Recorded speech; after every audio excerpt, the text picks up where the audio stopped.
You are watching Q2Cast TV. You are watching MADMAN Cafe Live, only on Q2Cast TV.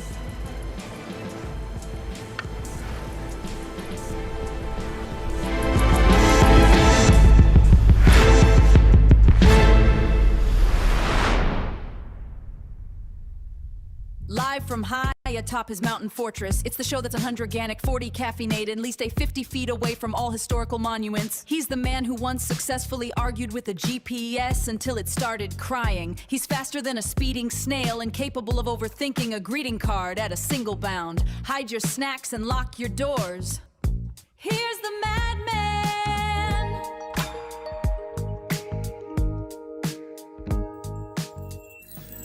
Hello, friends. Welcome back to another edition of the MADMAN Cafe live right here atop of the fortress on Staten Island. We had a couple of things this week we'll talk about in a minute. Just want to welcome all of you. Don't forget to like, share, be sure to subscribe. And we also, don't forget, we got memberships, we got super chats. Depending on where you're watching from, if you're watching on YouTube, if you're watching on Rumble, welcome to all of you on there. Thank you for coming on to the situation. Also, don't forget, and we got a new t-shirt line out this week. Basically, we got Stop Killing the Internet. T-shirts are out right now, available on shopqtcast.com. Join the movement. 10% off. Use the promo code Stay Mad. That's going to be going on throughout the summer, so do check it out. Great t-shirts. This is brand new on there. It basically, because they're trying to censor the internet, they're trying to say, oh, we got to protect the women and the children on there, but really they're not protecting any women or children. They just want to censor the internet on there. So show your support to tell them to stop this from happening, because hey, listen, there's some things going on even here in the US. The situation with Discord and Texas right now going on at the moment, if you haven't noticed that as of yet. So we got a full house today. There's a lot to get into, so I'm immediately going to bring all the guys in on this. In fact, let me just there we go, close it out. Of course, we got, in fact, he's early today. We got Sci-Fi Snob today. Hey, is the opening always look like that? Really? Yeah, really. Well, not all the time. It changes on there. We also have Outpost Nerd with us. What's up?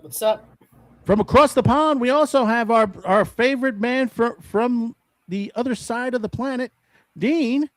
Oh, why? Hello there. And also coming over from the Bad News Bards, Death Angel Shadows himself. Well, hello there. My name is. I hated it, but now I might as well embrace it. Thank you for all of you coming today. We're going to start off. Unfortunately, we're going to start off with some obituary news on the show today. Obviously, if you haven't heard yet, Big Pussy has passed away. Vincent Pastore, man that was in The Sopranos, one of the popular characters on there, passed away over the weekend. Quintessential mafia actor. Yeah, it's like Jerky Boys. Oh, it's so many films that he's done where he's played the mafia guy. People say, well, he's typecast. Yeah, right. He plays it good every time. Hey, if you when you're good, yeah. No. Yeah. If you're typecasted, you're still getting casted. Chris Pine said that, and it blew my mind because I get typecasted in shows that I audition for, but I'm still getting casted. Mm-hmm. Yeah, exactly.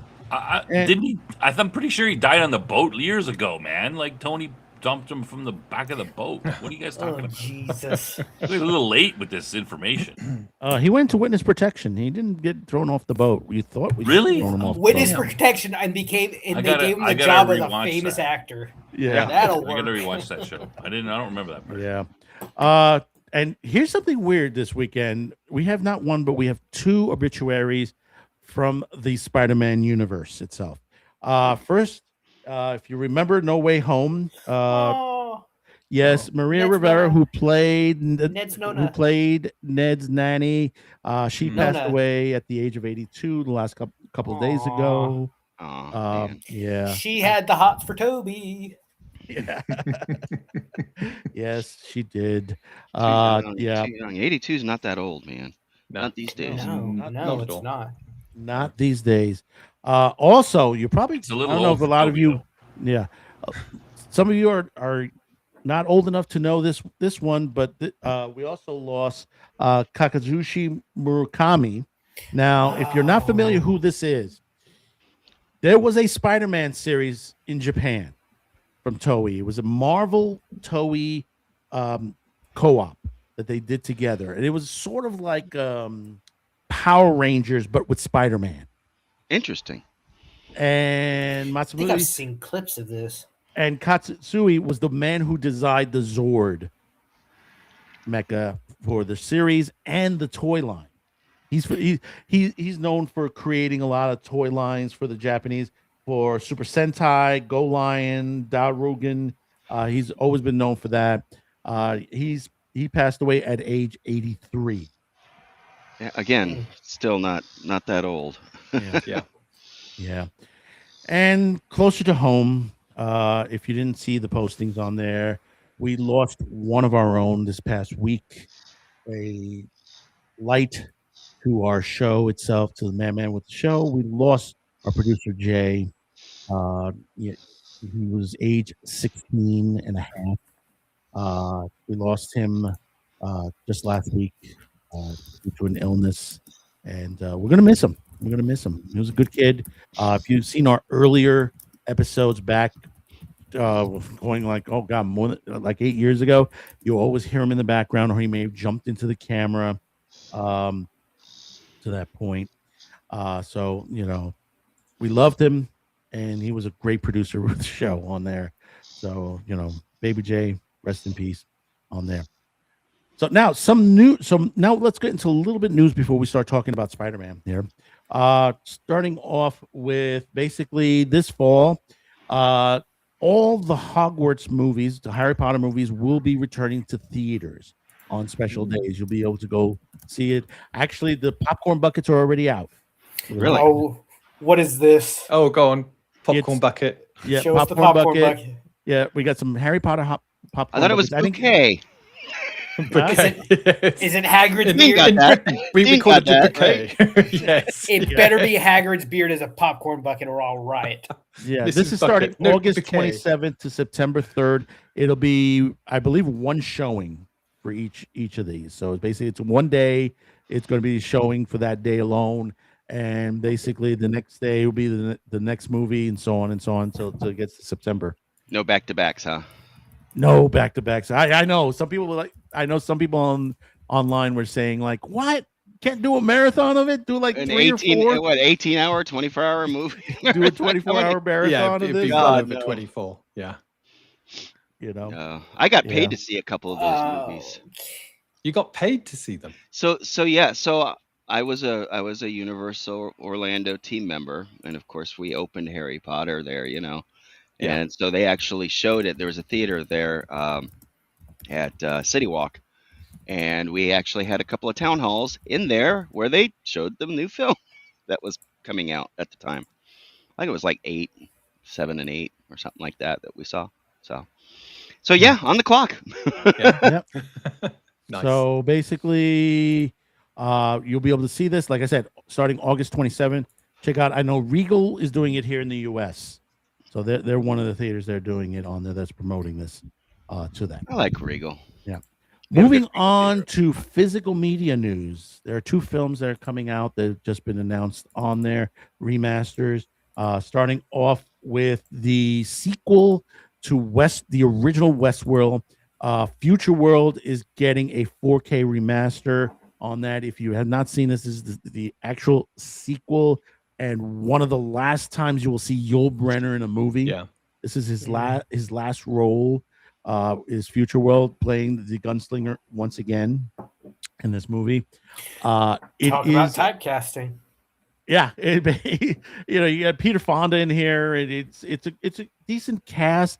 This I was wondering the way this movie went. I wonder if this was the template to the TV series. I wonder because it's the elements in this is almost similar to to the plot of the TV series. And what was happening at this point. If you haven't seen it, it's really good. It's just basically Westworld's been shut down. The other worlds have been rebuilt, including a new. They've added a new world called Future World, and basically they've asked for reporters, delegates, and all that to come visit. On the company, on Delos's tab, to come visit to show that there's no problems here anymore. We've eliminated the problems. But there is a sinister element behind this. So Kind of reminds me of like Jurassic Park asking the scientists to come in and improve it. Is that where you first thought that your your brain went, Dean, as well? Yeah, absolutely. I was thinking Jurassic Park and Westworld, Future World, very similar sort of concept. Yeah. I tried. Go ahead. Sorry. No, you first, Outpost.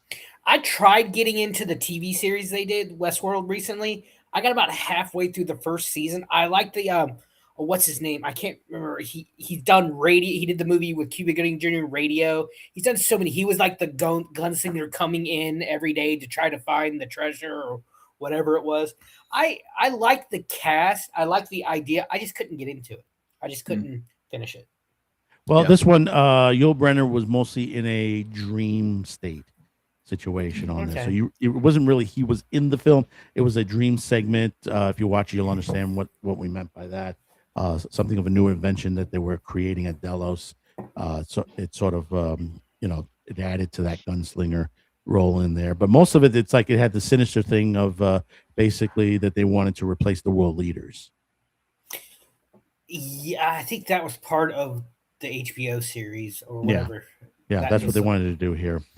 The other movie is a great team up, and most people don't talk about this one. It is a Bruce Willis one. It is The Last Boy Scout. Oh, Damon Wayne. Good He's movie. getting a 4K remaster. Nice. Yeah. I got to get a 4K player now. Anti-Derivative Jill, they were talking about his movie, The Hudson Hawk. Oh, the Hudson Hawk. Hudson Hawk. I loved Hudson Hawk. Even though I can't. Oh my god! I brilliant. can't. No, I can't. I can't do it. It's boring. I love his other movies. I love Fifth Element. I love Die Hard, especially Die Hard 2. I think that was the one with Sam Jackson, right? Die Hard. Yeah, it was. I went and saw Die Hard, Live Free or Die Hard when they redid it like 10, 15 years ago. Loved it. I love all his movies. The one I do not like is Hudson Hawk. It's boring. It's weird to me. But I also love like the whole 9 yards and in its sequel. And it was so funny and like The whole 10 yards. the whole 10 yards. And it's so heartbreaking what has become of him. I liked him. I liked him in G.I. Joe too as General Joe. He was the original G.I. Joe, where they get their name from. He was that big of a badass. I wish we could have gotten another G.I. Joe movie in that world. But I love The Last Boy Scout. Boy Scout was really good. A good team. Damon Wayans and Bruce. Buddy cop, basically. Yeah, it was really good. And Damon, it allowed him to go from comedy and show how good of an actor he really is. It did. Yeah, it did. This one needed a sequel. It really, if anything needed a sequel, was this buddy film. Because remember, he did like a serious role in Major Payne. It was a comedy, but the character Major Payne was so serious to the point of comedy. Yeah. And we had a tradition when I was in high school band for 4 years. Every football away game we went, one bus, we always took 2 buses. One bus would watch Major Payne on the way, and the other bus would watch it on the way home. It was just like if we didn't watch it, we didn't feel like it was going to be a safe trip. So it was like our good luck charm. But Marlon Wayans is so good in what he does. The whole Wayans family is so talented. It's so funny. I'm trying to think of how they would have put televisions on buses when I was in school. Oh, these were charter buses. We were fancy. Oh wow. Yeah. Well, So imagine the old had CRT TV that on top of that cart,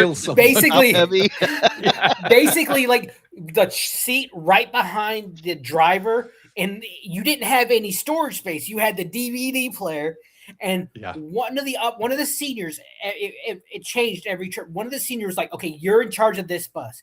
It was your job to do the roll call, do the head count, and put the movies on. Every way game, and like if you didn't watch the movie, we had to kind of suck up to the upperclassmen in charge because if we wanted a certain movie to watch. Mm-hmm. No Porkies, huh? Yeah. We did the same thing, but the freshmen had to stand there and hold the television set. And then you strap the generator to the roof and then you run the cord. No, Jeff, no Porkies on the school on the band trip bus, but airplane in history class. We watched literally our teacher was retiring. He had run for school board and he did not give two shit. He lost. So he decides he's going to teach one more year and retire. He did not give two shits. We watched Sweet Home Alabama. We shot rubber bands at each other, including him. And then we watched Airplane. Was it 67, 87, whatever, the comedy one. Mm-hmm. Is this the Florida education system? Yes, hey, apparently. we is smart. We is educated down here. Educated? Hey, I was educated in Florida. I is smart. I is beautiful. Yes. I can speak. Speaking of smart, moving on a bit, we also got news that actually, this one's bad news first. Oh no, I did it wrong direction. Hold on, let me do the good news first. The Neon Genesis Evangelion, the entire series and the first couple of movies will be coming to the Criterion channel. There's no word they're taking it off Netflix, so I haven't heard that it's being removed from Netflix. It's still on Netflix as of now, but the Criterion Collection channel is getting Neon Genesis on there, and that's starting very soon, starting September 1st on there. Meanwhile, very soon, unfortunately, bad news off Amazon. Amazon is going to be removing the 4 newer films from the Evangelion, 111, 222, 333, and the final movie itself on there, which is like it might be going to somewhere else, or you might have to pay it on Amazon itself. Also, a sort of happy birthday, happy anniversary to Toei itself. 70 years in the business. Happy anniversary to Toei Animation. Oh, Sailor Moon, huh? Yep. A long time in the business. How many movies, anime series that they produce itself. And finally, the last news article for the day. If you haven't caught this, Netflix and AMC Global has inked a $500 million streaming deal for the entire Walking Dead universe. So Netflix will be, they already have, including the spinoffs, huh? Including the spinoffs. Being down here in Florida, so close to Atlanta, I had a lot of friends that went on and did extra after leaving college. They went on and did extra work. Some of them, either walkers or survivors, and they said it was one of the best experiences on a set they've ever had. Yeah, I've heard that too from a couple of friends of mine. I have some friends down that way that are in the acting business, and they said no, they've had some fun times on that set. And they know people that have worked on it as well and had some great times working over for the Walking Dead production. I got about to episode 3 of the first season, the one where they arrive in Atlanta to the CDC at the very end, and I'm like, I don't. I like Norman Reedus and all the actors on it. I love Boondock Saints. It's one of my favorite movies. The first one. It's one of my favorite Norman Reedus and Boondock. So I love the cast. I'm not a big zombie horror genre fan. So. Yeah, you don't have to be. My wife liked it better than I did. She really loved it. But I do think it's kind of cool. Like Scott Ian, who is the guitarist for the band Anthrax, he's really into the Walking Dead, the zombie stuff, and he appeared as a walker. This links to Spider-Man. Remember the current Punisher, Scott. He was in the first John, John Brother. Yep. He was the other deputy, the friend that slept with Rick, who started a relationship with Rick's wife after they thought he was dead. Yep. Absolutely. I just realized that. I always tell people when about Walking Dead and what you said. I'm not really into that zombie. I said, let me tell you something. Watch it, and for the reason is the zombies is part of it, but the main premise really is what would you do to survive? What would you sacrifice to live through this? I mean, there's a lot of character development, and exhibition. You know what I'm saying? That's done in these series with each of these characters. And the thing is, some of these characters don't last long. Some of them end up dying. Yeah. Some of them early on or later on in the series. And it's heartbreaking when you have a particular character. When they used to do the Talking Dead right after the walk, every episode you had the Talking Dead, which was a great show, and they would have the memoriam, to that point, that particular person that died. When they did the, what was it? The kid, the actor that did Everyone Loves Chris.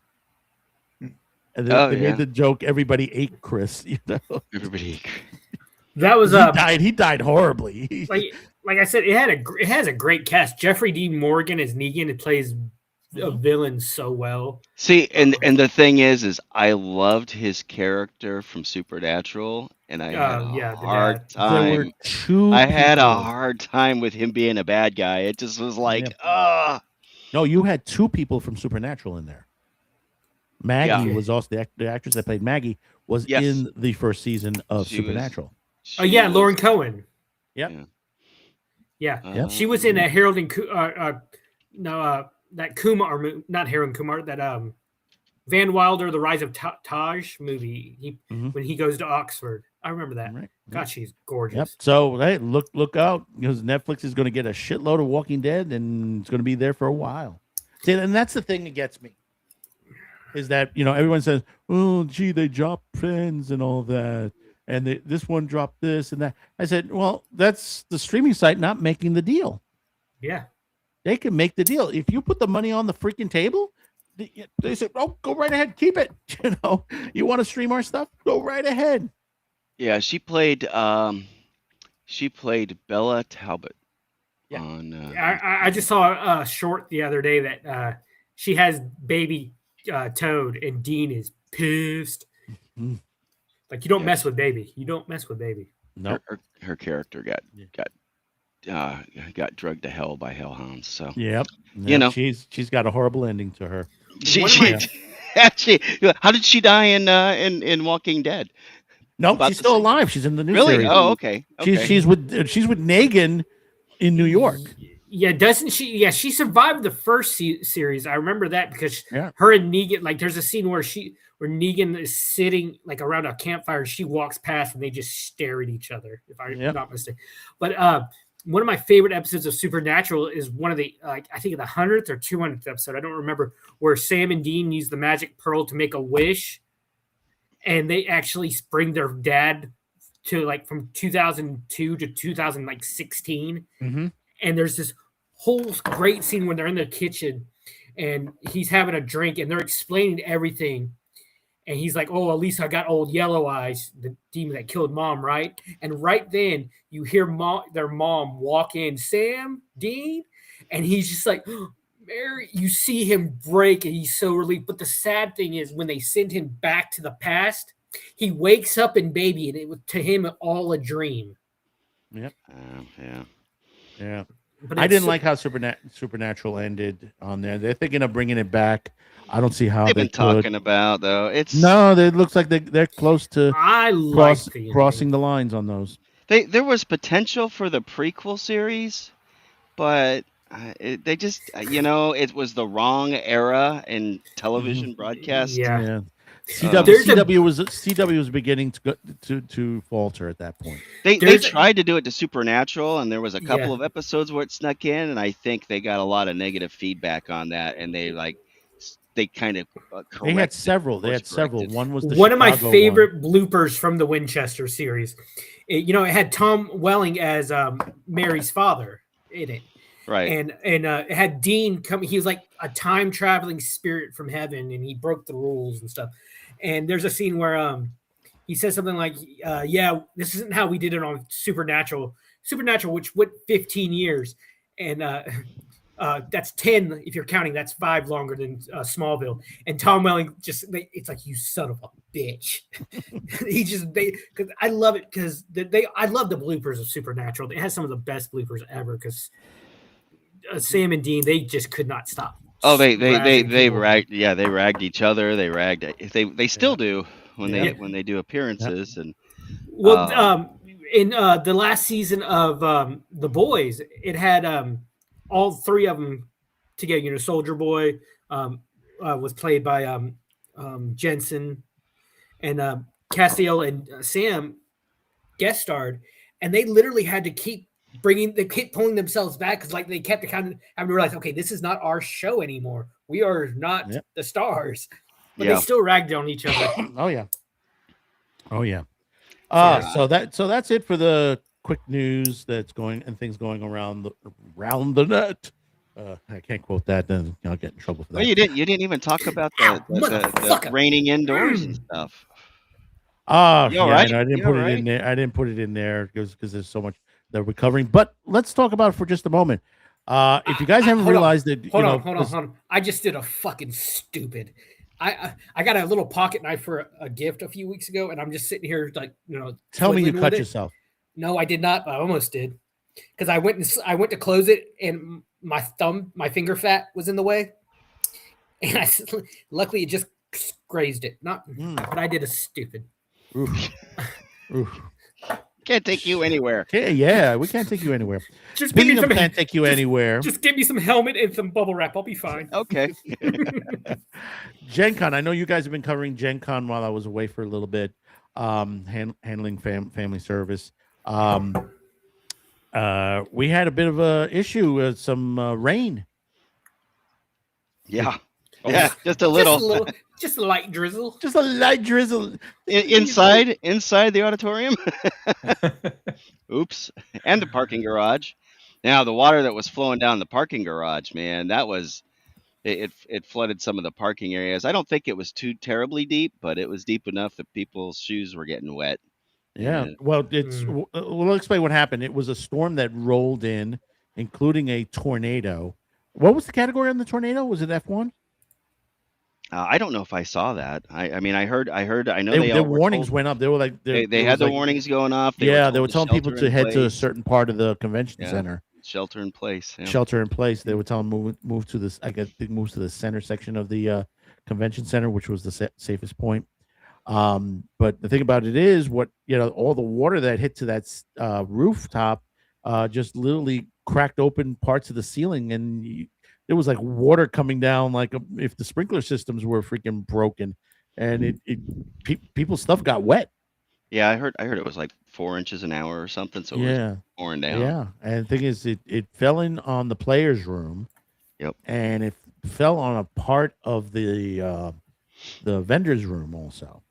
Yeah. No, I did see posts from my buddies, Troll Lord Games, that they were all mostly good, and they did leave one of their guys behind. And he said, well, he could fend for himself. So, but I heard the exterior vendors, they were freaking wrecked.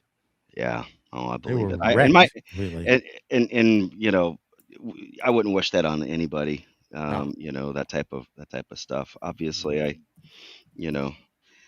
I work closely with the National Weather Service people and emergency management people. So no, the convention center is going to have to do better next year. Make sure you get that roof repaired.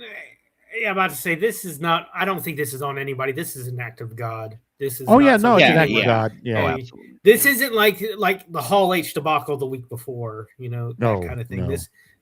This, and I can't find anything on how strong of a tornado. I keep finding tornado warning. So maybe it wasn't a Could tornado. have been straight line winds or something like that had some damage to. But either way, it wasn't good. Yeah, either way, people needed to get to safety. Yeah. So let's get to the main first part of the crux of this I'm so today's happy to episode. talk about Box this. office receipts? Are we going to talk box office? No, later receipts? on. We're going to do box office later. We're going to talk a little bit about the movie right now. Of course, if you've been under a rock, which go back under the rock, which you deserve to be there.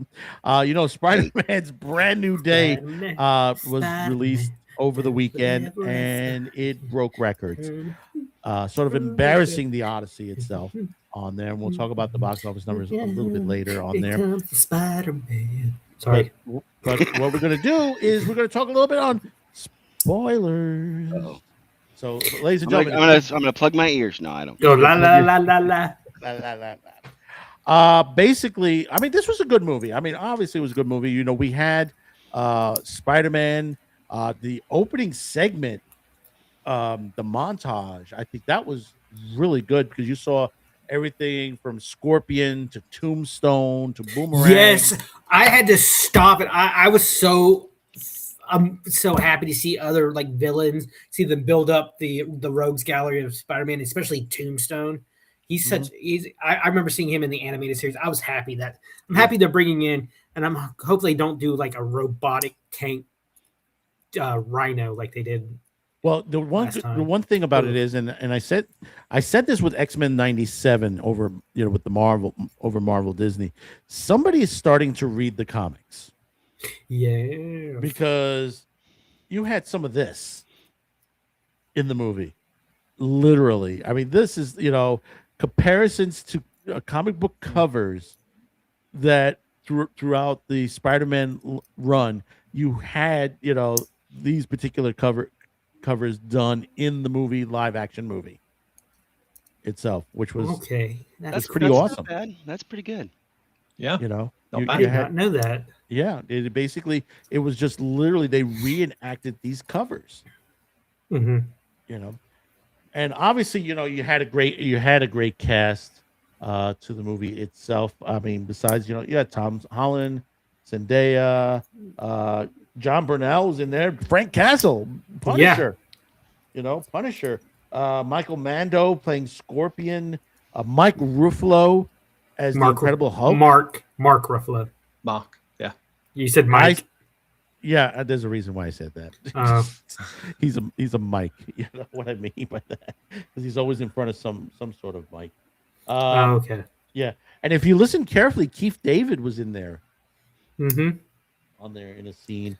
Also for Florence Pugh, which we would have liked to see a little bit more of her. Everybody knows on there. I don't know why they listed Rosario Dawson. Was she there? Something I miss? I don't remember seeing her. She would have played Night Nurse. I keep hearing that Night Nurse was supposed to make like a quick appearance in one scene. Maybe you see her character, and it's kind of a hint for something in the future.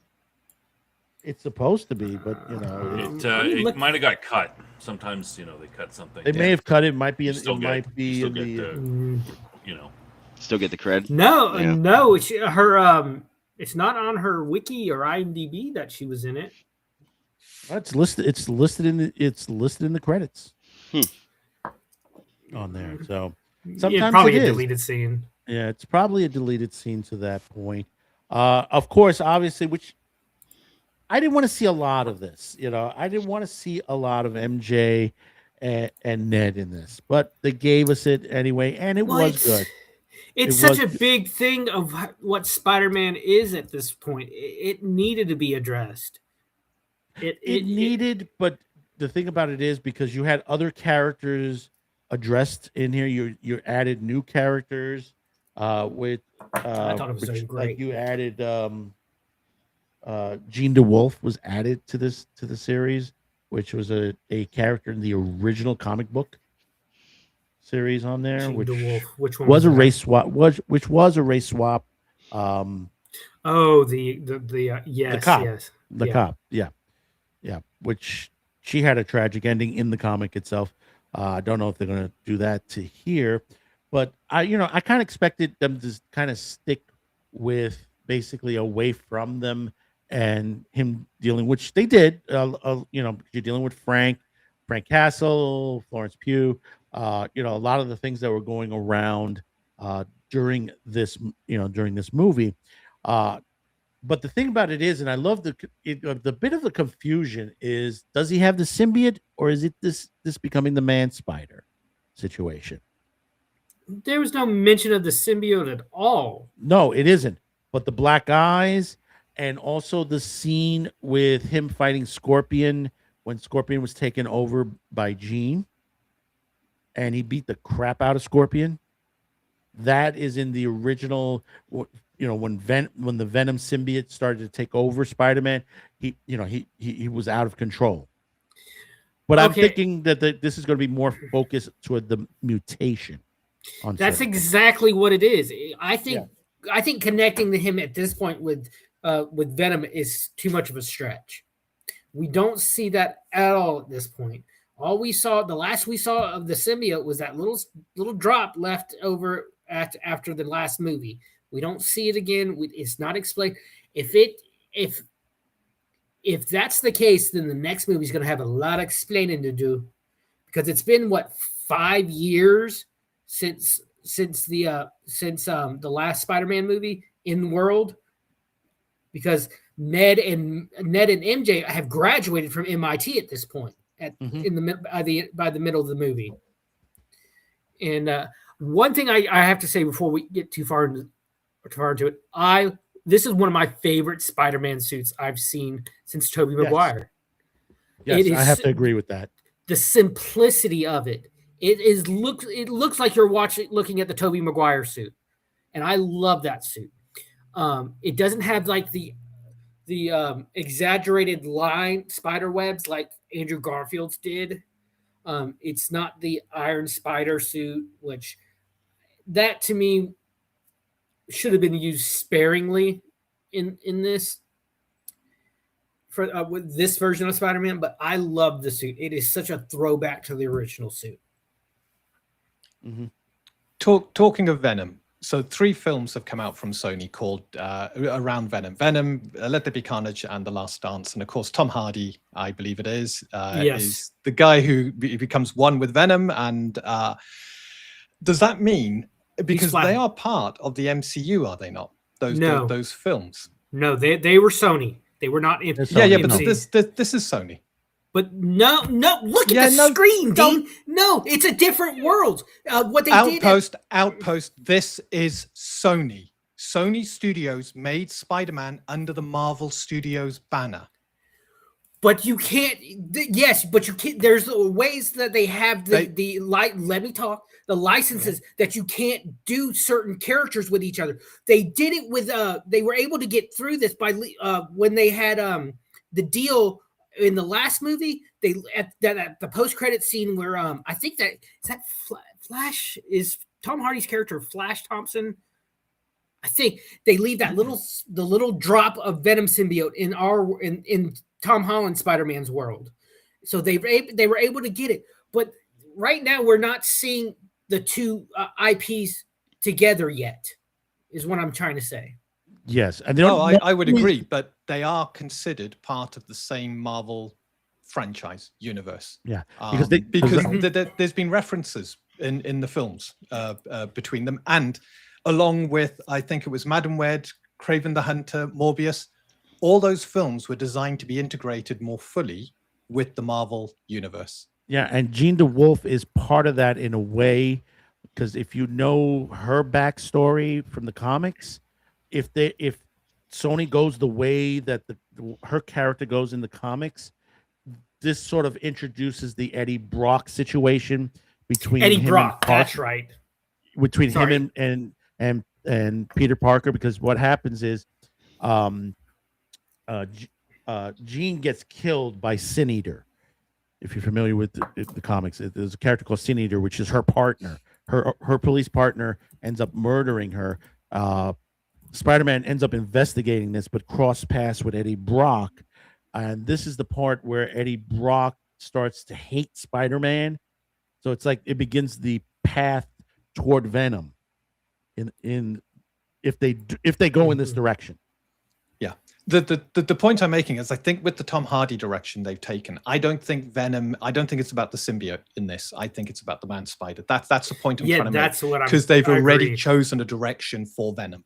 And who knows? They may integrate that in a future storyline and bring it further in, or they may decide it's not suitable and keep it as a kind of separate set of films. I would love to this see entire movie.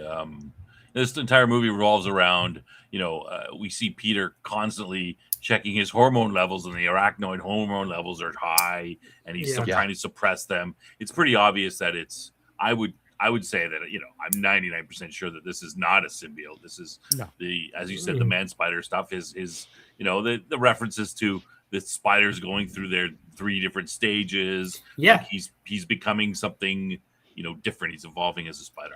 It's pretty obvious. They've many references to that. They're obviously pushing it that way. If they're not, they're crazy because they're doing it. F you to the audience because they're showing it in a certain way. Like everything's pointing to it. And I think the way they did it in the movie, they're showing just the smallest bit so far. Like he gets the organic web shooters. That's pretty much all. And he goes a little crazy with the black. Yeah, he's getting his enhanced abilities, but they didn't go full out like the animated series where they have him turn into the spider creature kind of thing. But talking about the documentary, The Spiders, that's where you hear Keith David. Keith David's the narrator for the spider documentary Peter's watching. But I think it was really well done. Just I enjoy. This is one of the best Marvel movies we've had in a very long time. Yeah. Now, do you also think it's setting up, because of course he develops the suppression device for the mutation, for the mutant gene, and you're getting a rising sort of. I mean, the X-Men was always about the anti-mutant feel, and them trying to discover a means of controlling mutants or suppressing their abilities. And here, Peter Parker has, and we've already mentioned spoilers, but hasn't he developed something that can suppress mutant powers? Yeah, this in is this movie. In this he does. He does on there. This is a little tricky because we saw the same devices in Deadpool 2, which I don't think is set in the same universe as Spider-Man. But then Deadpool 3, Deadpool and Wolverine and Deadpool was set in this world. So this is where I think the lore is kind of getting a little murky. But I do agree. I think they're looking to set up. They're looking to bring the X-Men in. I think that this is how they've taken one of the most powerful X-Men, and they've had her kill and murder numerous people. I mean, that's going to piss normies off, right? Oh, yeah. And now Spider-Man has developed his suppression to suppress the mutant gene. So I think they're bringing these two. They're going to use this to bring these two together. Yeah, I think we're going to see that in Doomsday. So it's going to be interesting because the way they introduced Jean in the whole mutant, they didn't flat out say, "Oh, she's a mutant." They don't know at this point what she is. They can't say it. But where her story ends, she's going to upstate New York. She's on a bus to upstate New York, so you know where she's heading. But it was to me the way they're introducing the mutant concept in this was kind of weird. I think they're going, and I'm going to tell you this, and a couple of people. Let me bring her picture up here between her and her sister. I think they're going with Chris Claremont. If you're familiar with Chris Claremont, that he's done a bunch of these comics back in the day. He did the Phoenix Saga to that point. Oh, the Phoenix storyline is amazing. Yeah, I think this is because a lot of people saying, "Oh, how could she be the villain and then get a redemption?" She didn't get a redemption. It just basically Peter understood the situation and just let it go as it is with Jean. But the thing is, Jean, what she did has now probably attracted the Phoenix at this point, number one. Number two, and part of the Chris Claremont situation, one thing I've always said, unless I've seen the body, I don't say that she's dead. because Yeah. basically she has been brought back. Is Jean's sister in the comics? Sarah has been in the comic. Now the difference is, in the original story, Sarah doesn't have powers, as far as that, but she herself has fought for for mutant rights in this series. Unfortunately, she had a couple of tragic situations where the Friends of Humanity tried to kill her, and basically to the point that she disappeared for a bit in the comics, then reemerged that the Phaenax absorbed her into their collective. If you're not familiar with that, and basically she was pushed out. Now, what Chris Claremont wanted to do originally, and he was basically shot down on this, is when Jean died as the Phoenix, they wanted to bring Sarah, that she would come around in her power, that she would gain the powers and become the next, replacement for Jean Grey. So I'm thinking that basically what Sony's trying to do with Marvel at this point, going into, because there is an X-Men X-Men movie coming soon after the Doomsday situation and Secret Wars. Yeah. That basically they're putting the basis down of the mutant hate. Yeah, this is going to be a rallying point for anti-mutant sentiments. She attacked a government and killed probably dozens of government agents. She attacked a government building. This is going to be a vocal point. I could see this being referenced in future movies. Yeah, because if you notice at the beginning of this movie, the tour bus. What did they talk about on the tour bus? Okay, don't answer. No, I'm saying they talked about the Battle of New York. Oh yeah, they were talking about the battle. Oh yes, you notice how we fixed up everything's all nice again, and after the Battle of New York and all that. Why did they lay that in there? They laid it in there because to put to the premise of this whole the Avengers thing.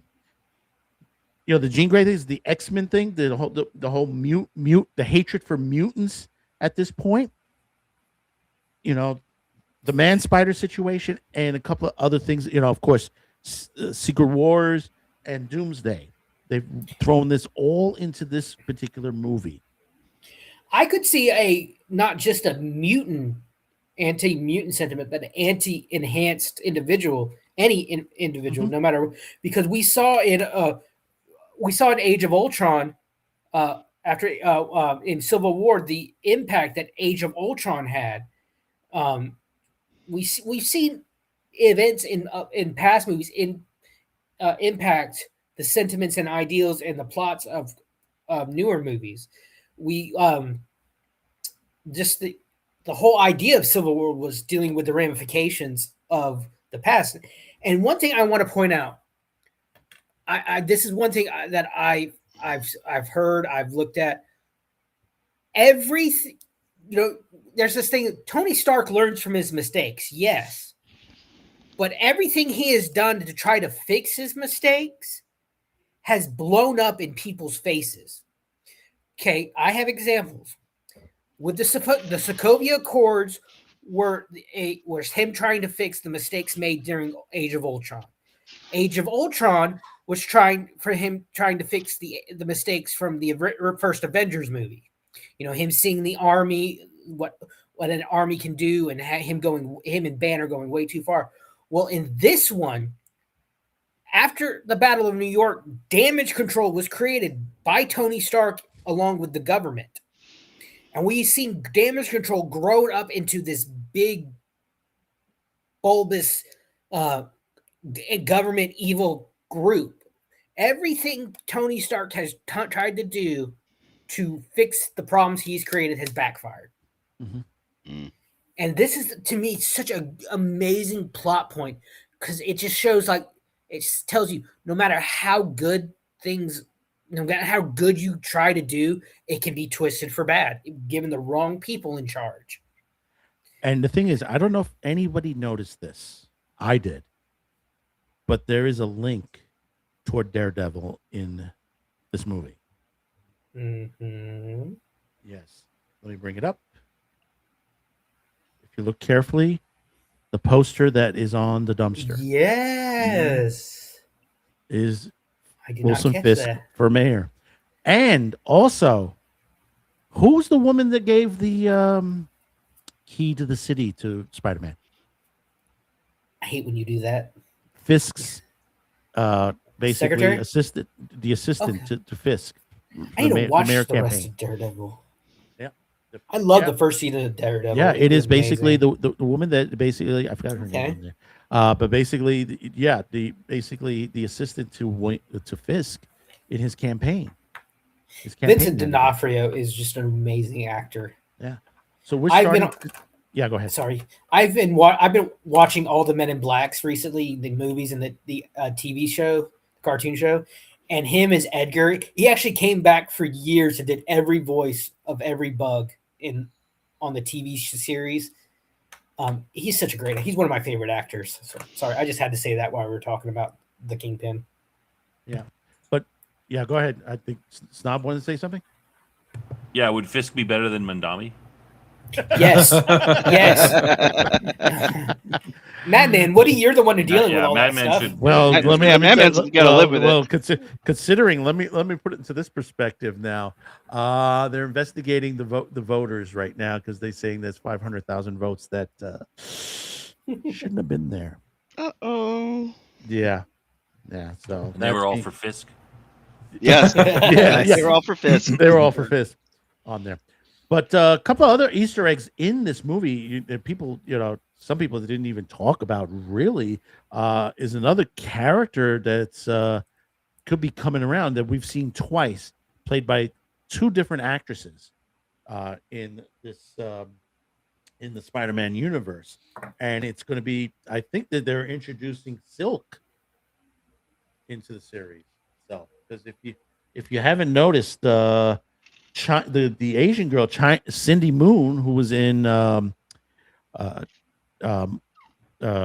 Banner's class, who was asking that question, is basically she was also played by Tiffany Espinin in the in Homecoming also. So we've introduced this particular character, this student on there, and it's been linked back to Silk, which happens to be another spider character in the Spider family. So I would love to see other Spider themed live action characters. Spider Gwen, all those. We've seen them in Into the Spider-Verse. Great movies. Love the first one more than I do the second one, but waiting for the third one still. I would love to see there was a Disney series called Web Warriors that had all Spider-Man themed superheroes. It had Agent Venom, Eddie Brock, had Iron Spider, and it had 2 or 3 other Spider-Man like characters. I'd like to see some live action them slowly brought in. Now, one thing I did like is finally we got the original Hulk back. Yeah, Ragey Mad Hulk. Savage Hulk. Savage Hulk, World War Hulk, however you want to call him. Yeah. I'm glad that they did this with the whole situation with Jean trying to take over the Hulk, and the Hulk the original Hulk, Savage Hulk didn't want any of it, and he just literally just popped out of this. And Spider's like, "You really do get that big? Got that big?" And he started slamming Spider-Man like he did Loki. Yeah, and Spider-Man just popped up like it was nothing. Mm-hmm. It's like, holy shit! You forget how strong Spider-Man is, how much he holds back. Yeah, it's really. And then you had Loki's supposed to be a god. Yeah, and you have the team up, the Punisher and freaking Spider-Man fighting the Hulk. Fucking hilarious. Oh, I love it where Frank is like, "Hey, I'll take the girl, you take the Hulk," and Spider-Man's like, "You just don't want to fight the Hulk." He's like, "Yeah," but he was Frank in that moment. Frank was screwed either way, either taking a mega level mutant or the Hulk. Yeah. But there's a part when Frank comes in, he's shooting the Hulk with a rifle like it's a normal fight. No, what the point where he drags him, where Peter drags Frank across the floor, and it's freaking Punisher's like, what I'm saying is, it's like he comes in thinking it's going to be a regular fight. He doesn't realize, it doesn't click with him. This is the Hulk we're going up against. And Peter's like, dude, this guy's so out of your weight class. And when he says that, like the Hulk goes to throw something, goes to attack them, and you see the look of utter realization and oh shit on Frank's face, and it's so freaking hilarious. Yeah, and the part where Gene takes over the Punisher, and the Punisher's like, "Good luck with him." It's like, holy crap, at this point. Yeah, because this Hulk is at full strength. You ain't gonna stop him with a freaking with bullets, explosives, or anything. You're just gonna piss him off more. You're just gonna piss. Yeah, you're gonna piss him off more. I mean, there's that part where he webs him up a bit on the side of the building, and what does he do? He just rips the building apart from underneath. I love it. Like he all the webbing has all this debris hanging off the Hulk's back, and he's just hanging on there like it's nothing. Yeah, it was a great fight. It was a great two great fight scenes in this series, in this movie. Was that and Spider-Man fighting the Hand. Yes. You see, this is what I love. I love it when you see Spider-Man stop holding back. Oh, yeah. There is an amazing comic book story. I will find this and post this in chat where Fisk hires an assassin to kill Peter Parker. It's common knowledge now. It's not, everyone knows that Peter Parker is Spider-Man. The assassin hits Aunt May by accident. And the Kingpin is orchestrating all this from inside Stryker's Island. And to Kingpin, it's optics. Everything is optics. I have to look good. I have to look powerful.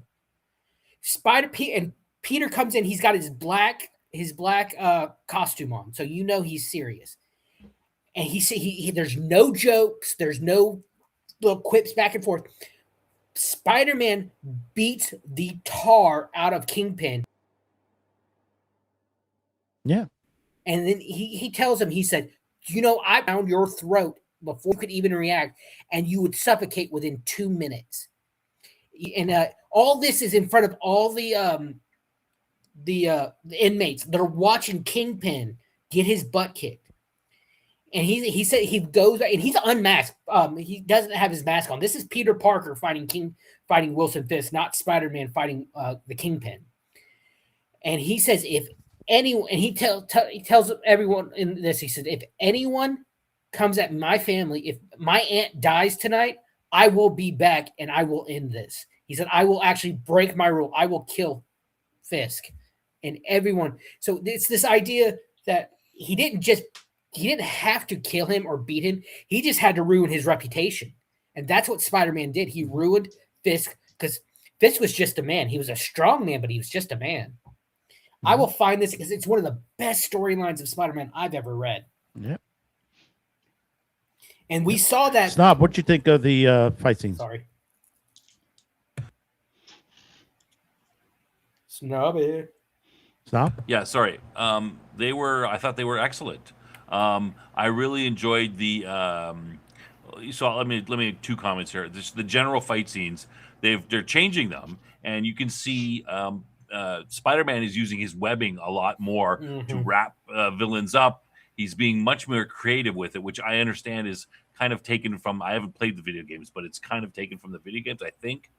I'm not sure. I could be wrong on that. But I think that's a very great use of Spider-Man fighting that way. We haven't seen that in the other movies, and in the you don't really see Toby or Garfield doing that. They just web you up, punch you, and stuff like this. So I think this is really really well done. Also, I mean, I think you were just mentioned the Savage Hulk. I really like to see the Hulk we've gotten so far in Marvel has been a bit of a wuss. He hasn't, people forget that the Hulk is almost, his power is almost unlimited depending on how angry he gets. And you actually see that reflected in this movie where Peter goes, oh, I didn't know you could get that big. And that's a reminder to all the audience that, like, the Hulk is almost unstoppable. And that's why, you have stuff like Planet Hulk where they get rid of him because they can't control him and that kind of thing. But I really like bringing that version of the Hulk back, because even though I liked, the Hulk in the Avengers movies and all that stuff, it was a little bit, he gets beat up by Thanos, and I'm like, he's a little bit wishy-washy. But so those two aspects of the fight scenes, mainly the first point I made, is I thought was very, very well done. Yeah. Do you think the trailers have shown, because my comment after seeing the trailers, the fight scenes seem to be a lot cleaner in that they weren't cluttering them. They weren't putting a lot of chaos on screen. You could clearly see that the people fighting each other. And there wasn't, Marvel films of late have become quite a chaotic mess in a fight scene, lots going on. So would you say this is cleaner? I don't know. I'm asking you the question, Snob. Would you say it's cleaner? I think so, because one that also might be with the backstage aspect, like the choreography, the effects, and I'm wondering how much rigging did they use to get like the fights done. I'm glad you asked about the choreography. Do you know who was responsible for the choreography, especially the battle with the hand? You ain't gonna believe who this is. Was Jackie it Chan? Me? Yep. Jackie Chan. Jackie Chan. Whoa! And his that was a shot in the dark. I was a blind guess. Yeah. That's awesome. Yeah. Now Jackie Chan is not in the movie. No, he's not in the movie. It was his fight team, and he did come to the set to watch. But it was his fight team that basically did the choreography. They were the ones underneath the costumes as the hand and all that. It was his team that basically did the fight. This great. I mean, they're already releasing the behind the scenes of this fight. Okay, cool. On the strings and everything like that and it looks fantastic. Even behind the scenes, shooting this.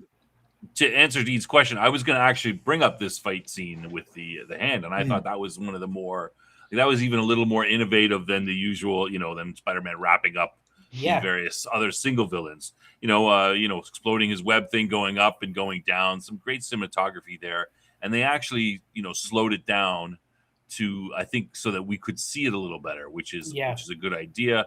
And I would agree with Dean that these Marvel fights, some of them have been getting so chaotic and quick cuts so much that you don't really see what's going on. And this was a much better cinematography. I could actually see what was going on and appreciate it more because of that. And the trailer didn't even give that, give it all away. And, I think an amazing idea to have that they did with the hand fight scene is it wasn't just on like the first and second floor, that 2-tiered. It was 3-4 tiered fight. It was able to, and that allowed Spider-Man to really fight in almost 3D. It was not just front and back. It was up, down, left, right, every which way. And they really were allowed themselves to do that with the tiers of the prison floors, basically. And the thing is, Damage Control was ready for Spider-Man because they knew he had these artificial, web units. That's why he did, that those guns were able to, blow away his web slingers. But they didn't realize that now he has organic web shooters, and he was able to go, basically, get those those guns that Damage Control had and get them out of the hands of the soldiers. I love. There's one scene where at the beginning of the fight, before he takes off the inhibitor, one of the hands takes her sword and like slashes it. He's able to block it off, but he just deflects it. When he takes the inhibitor off, she does it again, but then it shatters on him. The sword just shatters. Oh, yeah, it's like most of the swords were being shattered on his arm. But it wasn't until after he took off the inhibitor chip. And one thing I really liked about the whole transformation he's going under, it really brought him back to like step one. He's having to learn everything all over again almost, because the organics, there's so much, like he's always testing his mechanical ones, and it's just like boom, just like a little punch. But when he gets the organic one, it's like a freight train almost hitting, like what he's squirting, like I can't squirting it, what he's webbing. And when he tries to swing, he realizes he's pulling himself way too hard and falls. So he's overshooting his target almost. Like when he comes in to fight the scorpion being taken control of, he falls in. He's screaming. He's swinging and screaming because he's using his organic webs at that point. Mm-hmm. And he like hits a wall and falls down like the fire escapes and crashes onto a police car because he's having to get used to his body all over again. And this is what we haven't seen with this version of Spider-Man, because when we first introduced in Civil War, when we were introduced to him, he's already been Spider-Man for a couple of months at this point. We don't see the transformation and the learning that Tom Holland Spider-Man had to do. But in this movie, we're getting all that, and it's such a good reason how and why that we're getting that, and including the cinematography of the scene where he's atop of the building. And they sort of reenact the video game and also the Miles Morales scene where he becomes Miles Morales, on his powers, where they're sliding down, where Peter's sliding down the building, and then he's dropping down onto the city from high above. That was where he's like going straight down, and then he hits the web slingers. That he creates the web and he just slings across at the lowest level of the street. Just like he's just barely above a car. Well, it's a great callback to first scene in the movie when you think he's just sitting on a railing and overlooking right before at the start of that scene you're just talking about, man. But he's actually, this is a callback to Into the Spider-Verse. He's upside down, and it's because him and Spider-Gwen had that whole conversation of them under the water tower upside down. I love these little callbacks in this movie. More, you've shared a lot more that I didn't even know about. Even the Aunt May situation that they redid with inside his mind when trying to convince Jean to stop doing what she's doing, and he uses he uses Aunt May, the situation, the conversation him and Aunt May had a long time ago. Yeah, in an earlier film. To that point that they reenacted on there, which was really good. I'm still asking, where did he get all the money for all that equipment? I'm thinking a lot of it's scavenged because, you're right. We don't see J. Jonah Jameson in this movie, which. Yeah, J. Jonah Jameson, even though he's listed, I don't know why they're listed. Again, also. it's probably a deleted scene. Yeah. But yeah, J. Jonah Jameson's not in this. He's not working. You don't see him working. Yeah. He has all this equipment. He has an AI interface. It's not Friday because that was the glasses. It's not. Eve it's not. Or Eva. It's or something. It's Eve. Yeah, Evie or Eve. It's like, he has. How much would an apartment that size in Manhattan cost, Madman? Well, currently, right now, $6,000 is about the minimum. Is the lowest, on there that's been going as of late.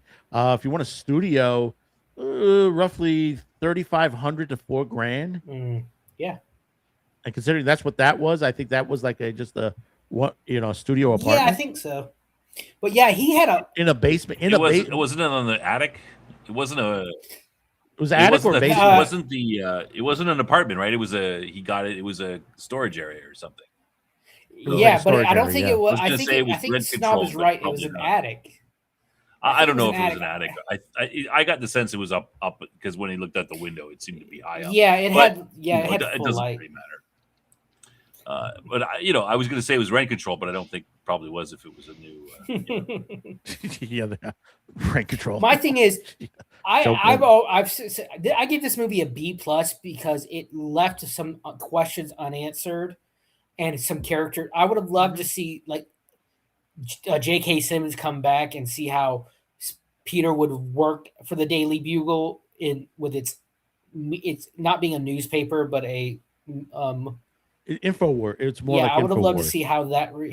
Well, no, at this point, JJ knows. No. I forgot about the spell. No, not anymore. Not anymore. So I would have loved to see a little bit because I'm like, I thought the same thing. How is he affording all this stuff? Yeah, but that Savage Hulk knew that it was Peter. You know that. Did he? look at his look when he told him. He said, "Hey, look, it's me." When he said it, look at it, because basically Savage Hulk hasn't been out since before, all the way back to end. Because the memories that Ragnarok. Banner had is everything from Endgame on. Even the funeral, because they were both at the funeral. So basically, whatever memories that Smart Hulk had is infused into Savage Hulk. He hasn't been out since the end of Ragnarok when Thanos kicked his ass. Yeah, he refused to come out during Infinity War. Exactly. Okay, maybe. So basically, him coming out, he realizes at that point, and he stops. Remember, he stops. Let's go back and rewatch that scene. Yeah. Yeah. So, yes, I should go see it. Yeah. Oh yeah, absolutely. Absolutely. I give it a B- myself, but it's well worth it. Finally, we're getting a little bit of a much better Spider-Man story, even though this was based on the worst. I've heard that from many people. This is like the worst comics ever. And the worst two comics, which one of them was co-written by J. Michael Straczynski. The irony. But I don't think they followed the comic, so yeah, I think they maybe it's good that they didn't, from what I'm hearing or what I've heard. So and I would say, Jeff, if you like Spider-Man, then yes, go see the movie. It's good. It is better. Spider-Man. It is better than who doesn't like Spider-Man? I worked with Peter Parker. Yeah, it's better than Homecoming. It's better than a lot of the Marvel movies we've seen in the past. Yeah. I think 5 to 10 Endgame. years. Maybe since Endgame. I'm racking my brain, but it might be. I might positively. Well, I'd have to look at the only other ones I would see would be Eclipse would be one of the other Tom Holland Spider-Man movies, and that would be I'd say, that's the only thing I would like. It's better than anything else that's been released. So and it's a good general movie overall anyway. So I would recommend to go see it if you like superhero movies. You gotta realize most of what we've gotten since Endgame has been these TV shows, and a majority of them have stuck to high heaven. Oh yeah. The only good TV show that I liked, was Daredevil, Loki. I liked Jessica Jones the first season. I didn't watch Luke Cage. Luke Cage was excellent. I liked Luke Cage. Luke Cage I just didn't. At the point Luke Cage came out, I was kind of burned out for a while. I watched the first few episodes of Iron Fist. Iron Fist wasn't too great. The direction they were going with on there, they could have done better with that. It was okay, but they could have done better. I thought it was too yuck and. Well, they had to bring Iron Fist in if they wanted to do Hell's Kitchen and all that. Yeah, they had to. The Defenders and the Hand. They had to bring Iron Fist in this. Yeah. So I'm thinking this is miles above of the majority we've gotten since Endgame in the last few phases. Yeah, this is the best out of the on there. And considering that Sony hasn't done well with Morbius.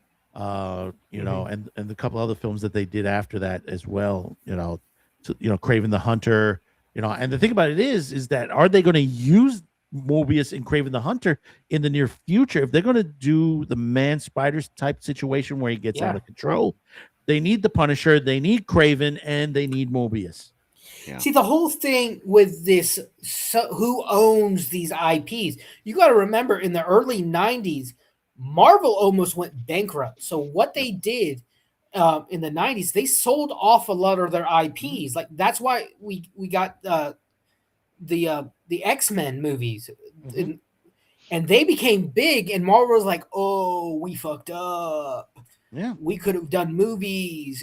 Because remember, they tried to do movies in like the 80s and early 90s, and it. Yeah. So this is the whole thing. This is the reason we didn't see Spider-Man earlier in Marvel until Tom Holland, is because it was just a weird who owns the IP up in the air kind of thing. Yeah. Well, it was not really. I mean, Sony owns the IP to Spider-Man basically in perpetuity, is what they as long as Marvel sold it to them. Yes, but they're leasing it out to Marvel, and this is where it gets weird. Well, now they are, because they've they've come to Yes. an agreement, and Marvel This Marvel is Studios has some play because they did so well with their you're basically movies. you're But you're they saying basically- the same they- thing, just more yeah, detailed well, than I am. They sold the entire, like Sony owned Spider-Man basically in perpetuity. Yes. And then they said that they sold the Fantastic Four and then of course the X-Men to Fox. And no, I mean the first And one Hulk, was and Hulk is over at Universal. Yeah, Spider-Man was the first one, Oh, and they learned their lesson Yeah. from Spider-Man, and they don't do this in perpetuity forever anything. And there was more restrictions on the other ones, especially the Fantastic Four, which is why we got the crappy Fantastic Four movie in the middle there because they just wanted to keep the rights to it. So there's all kinds of there's a bunch of different there's different levels and the contracts are different. Yeah. But that's why we don't have a Hulk movie. We don't have a new Yeah. Hulk movie. But because at Universal stuff. Marvel has been using their power, and Feige has been using the power of the Avengers, and has what's successful he's been in the MCU to say, hey, we'll bring in Spider-Man because Sony's Spider-Man was failing, right? Garfield's Spider-Man, they only did 2 movies. They couldn't get a third one off the ground. It wasn't, they were like, no, we're not doing this. So they're able to bring, the Spider-Man in, and we can do a little bit of cross references. And so they get a lot of deals going on. So this movie is, my understanding, and I could be wrong, but the reason that we see the Punisher and Jean Grey and that sort of thing in this movie is that there's a bit of negotiation that goes on between Sony and Marvel. And they say, hey, we want to put a couple new people in there. And Marvel's like, well, how about we use this guy? How would we put this guy? What about this guy? And so there's kind of a collaborative writing process. So Marvel is getting, they're splitting, I think it's 75-25. They're splitting the box office. But Marvel is also using these movies, and they're kind of like, hey, we can insert some of our characters in there that we want to maybe use later and build that up a little bit. So, that's the kind of thing that's going on. Yeah. So yeah. So what do you give it, Snob?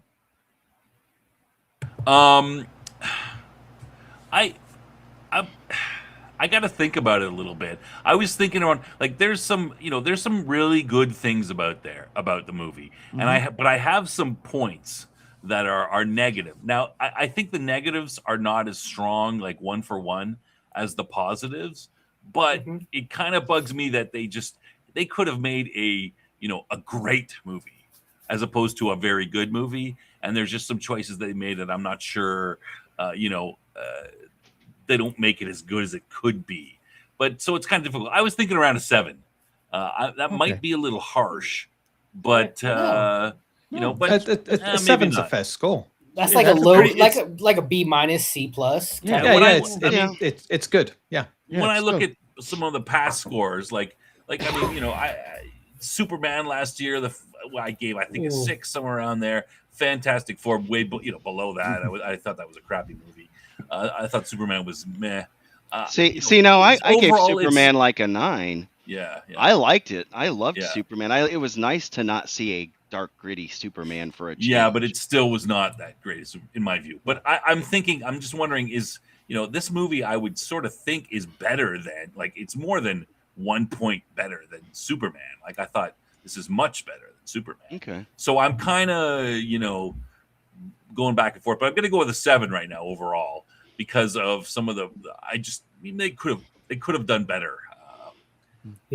But I'll reflect on it a little bit, maybe. And I just saw it last night. It's been 12 hours. Yeah. So I have not seen it yet. So that's why it's do I watch it on theaters? Wait for it to hit streaming. This week starting Thursday, you might want to. Well, the reason is they're going to start pulling it. Nope. It hits IMAX for 1 week. I think this is a very interesting question that we should talk about. What, it hitting IMAX? Yeah. Yeah. What does that say to, like, my understanding was the Odyssey had all these IMAXs wrapped up for weeks. Yeah, that's what's going on. That was my question. Yeah. Didn't we mention this when we watched the preview? That was the word, that the Odyssey had these all wrapped up. I said, what if they actually did it in IMAX and it just for a week, mind you. Well, still, what does that tell you? That people they're going. Oh, God! In 1 week, it could rake up huge amounts because it's got all the other cinemas at the same time, and then the IMAXs. We're about to talk about the box office, but remember, this box office, none of that is IMAX. Nothing. And IMAX is a big, it could generator. double it. It could double it. Well, they charge a lot more money for IMAX. If they had what if the Odyssey had not had any IMAX this weekend, and all those IMAXs were set aside for Spider-Man? How much money? $2 billion. Yeah, $2 billion. $2 billion on the weekend. Made this weekend alone. I was. You know why I saw it last night? Because I was struggling to find a theater, on Friday or Saturday that it wasn't sold out. I mean, they weren't all sold out, but I'm not sitting in the front row and staring at the thing and breaking my neck. I reasonably good seats, right? I'm searching for a theater with reasonably good seats. I didn't go to my regular theater because I couldn't find anything that was reasonable that me and my daughter could both see together. Okay, I'm a single maybe in the corner somewhere. I'm like, so here's the question, right?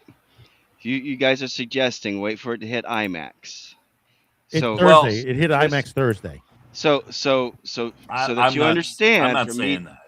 For me to go, if I go to IMAX, it means I got to drive up to Knoxville. So I got to drive an hour to go to the theater, basically, versus driving 20 minutes. Well, is it worth it? Is it worth that? You think it'll be worth that to see it in IMAX? I don't know because I haven't seen it in IMAX. And it would be at a Regal. IMAX is a little bit overrated sometimes. I wouldn't have seen the Odyssey in IMAX because it's just more of the space above people's heads. I wouldn't have seen the Odyssey anyway. There are certain movies that I saw in IMAX that were really good. Like Gravity was amazing in IMAX with the scenes and stuff. And I might want to see Dune, but that's because of what Dune is and how much I like science fiction. Sure. But I don't. So I'm not telling you got to see it in IMAX for sure. I enjoyed it just in the regular theater. You can see it in ScreenX if you want. Yeah. Wait for Infinity Vision or whatever. But I would it's already in Infinity Vision. Yeah, I know. I know. I would just say. I mean, I would just say it's worth seeing. Should you wait for IMAX? That's it's up to you, man. Just go see it. Yeah, I can't tell you what to do. Well, I have to say, if it makes Jeff drive, I say drive even farther. Yeah. Make it more uncomfortable for Jeff.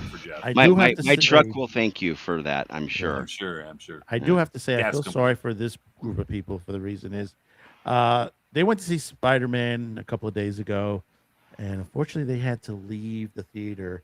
This happened in Colombia. This is no bullshit.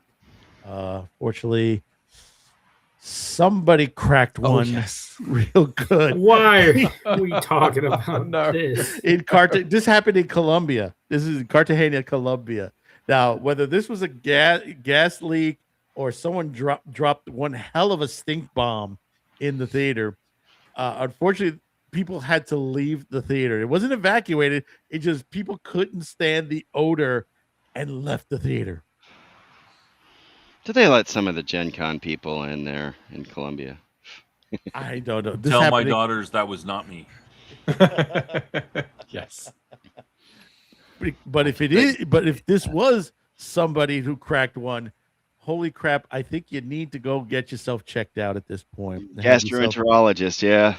Go check out. Have yourself a good colonoscopy. Because there's something up there that just has died and literally is still there, at that point.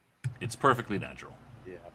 So I had to throw that in there because we haven't done the in-between stuff in a while. But let's get into the box office board here. Yeah, on there. Let me just bring it up on my screen here. As you can see, and these numbers are updated to within the last couple of hours.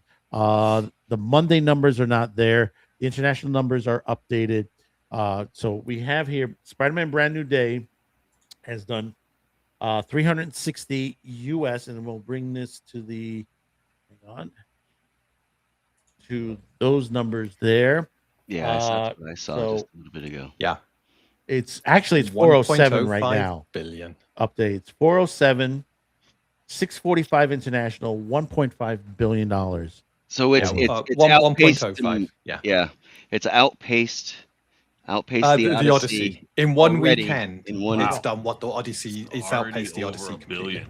This is the current Odyssey numbers right now. Odyssey's been out, what, 2 weeks, 3 weeks?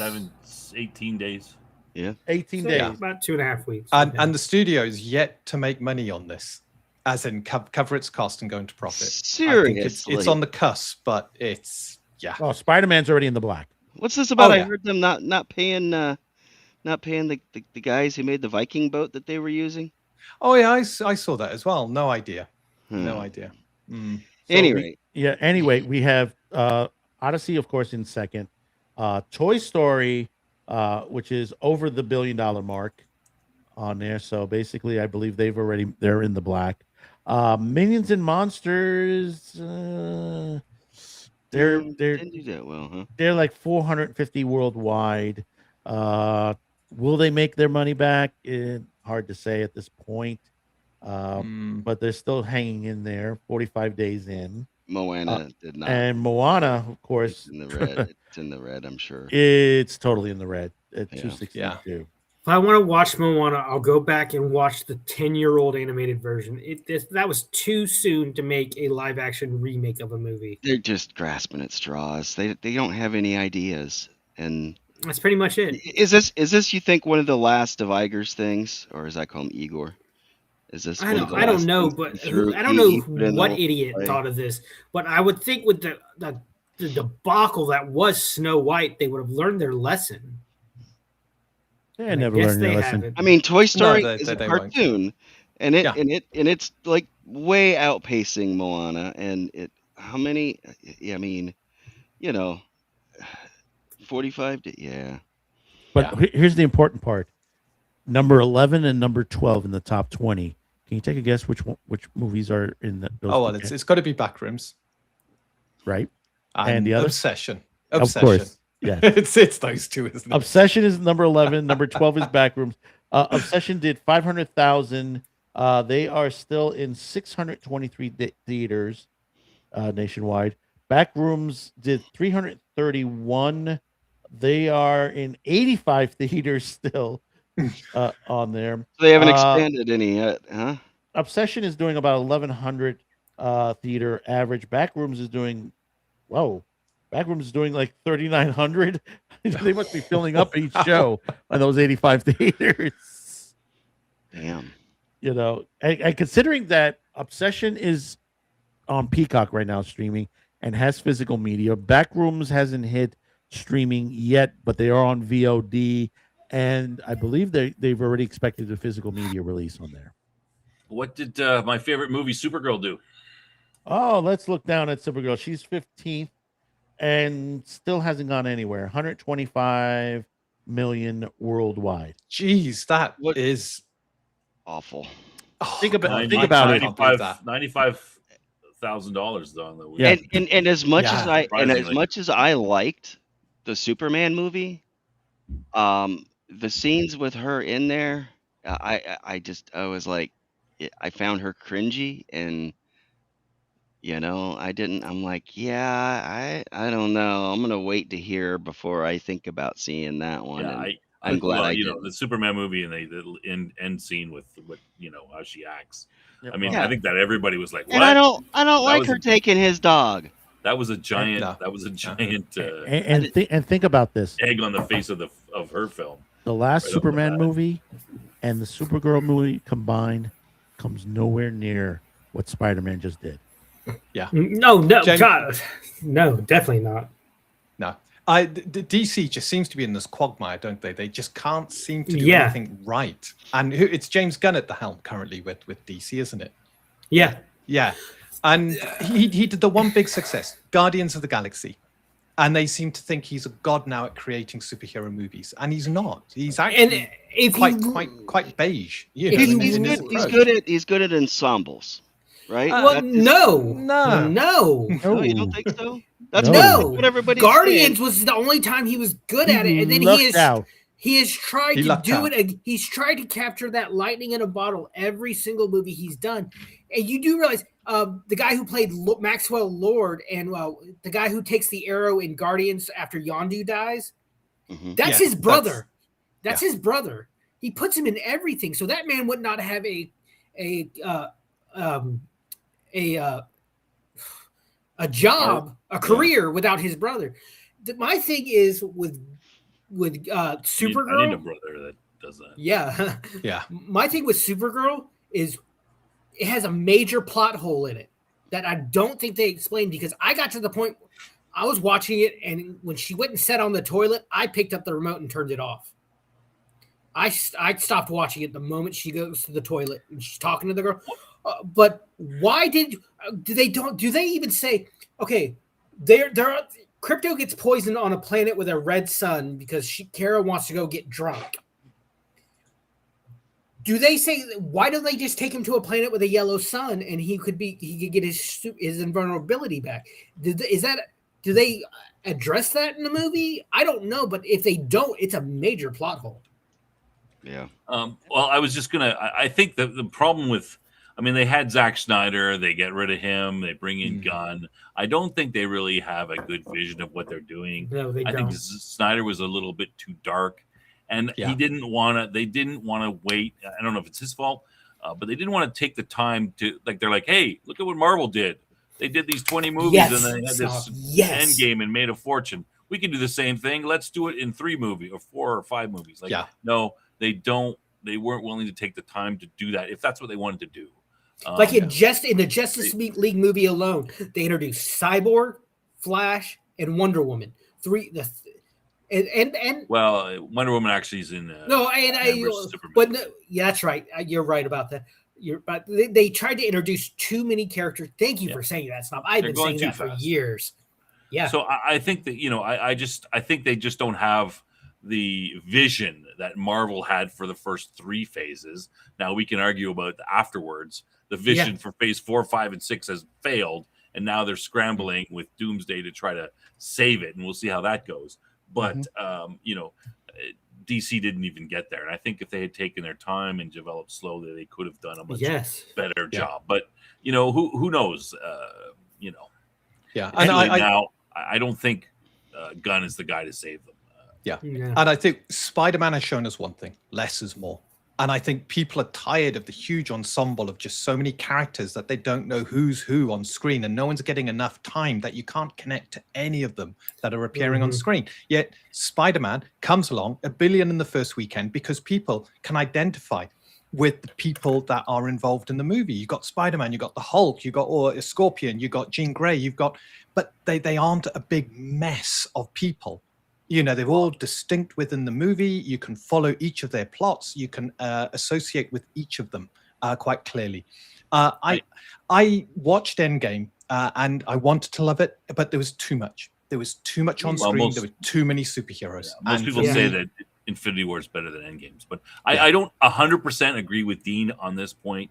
I think that people, comic book people, they do want to see these large, conglomerations of heroes that come together, but you can't do it all the time. It's got to be a special event. It's got to be the Infinity War and the Endgame, and you need to focus on them smaller. So, I mean, there's been lots of, comic books that have these huge team ups, and they're usually very popular.